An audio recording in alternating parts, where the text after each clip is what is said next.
si Mother Lily ang unang nakadiscover na pwedeng gawing artista ang mga basketball player. Kasi hindi mo na ipopromote. Oo, mga sikat na kayo noon. Yung basketball, sikat noon eh. Correct. Paano kayo pinili? Dahil pogi, gano'n? Yeah. Huwag ka na kaya. Hindi.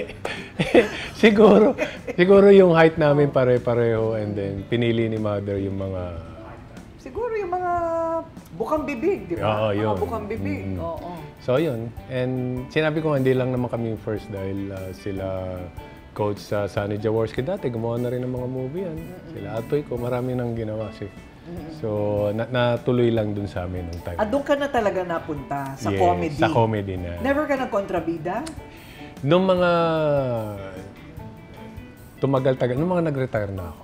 May mga ginagawa kang ganito, bibigyan ka ng role, drama, ganyan. Tinatanggap ko. Anong mga pinaka-memorable ng mga pelikula? Iba pa yung TV show iba pa yung pelikula. Ako, yung mga comedy shows sa Regal, lalo na yung ginawa namin yung with Tito Babalu. Si Paras magsalok at kitabin. Harare, basketball? Ang laki mo loko? Pinagsama mo pa yung shirt niya.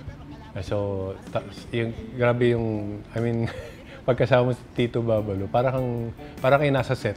Kahit walang, hindi kayo nagsi-shooting, pagkausap mo na, parang kayo nasa set. Talaga Kasi tawa ka ng tawa. Talaga ba? So, yun. Kaya I nakakatuwa. never met him. Sana nakilala ko yan si Babalu. Kaya ako, very grateful ako dahil nakatrabaho ko sila Tito Dolphy, saka yung mga ibang mga komedyante nung araw. Ayun, okay. Meron kang favorite na show?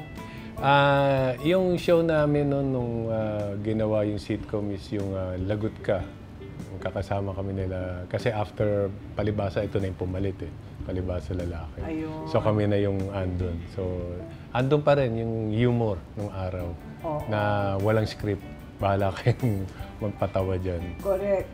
Kasi walang script. Pwede ka mag-off script. Oo, style ni Johnny Manahan din yan. Bibigyan ka lang ng flow. And then bahala na kayo. Saan naman galing yung Papa Bear? Yung Papa Bear naman... Nakilala siyang Papa Bear. Okay, paano nangyari? Ito, 2012, ginawa namin yung kay Catherine Bernardo and Daniel Padilla, yung Got to Believe. Kahit crush, hindi pwede, ha? Ito naman, Papa Bear, ang OA mo. Para crush lang eh. Aba, dyan nagsisimula yan. Crush. Pagkatapos magiging kayo na.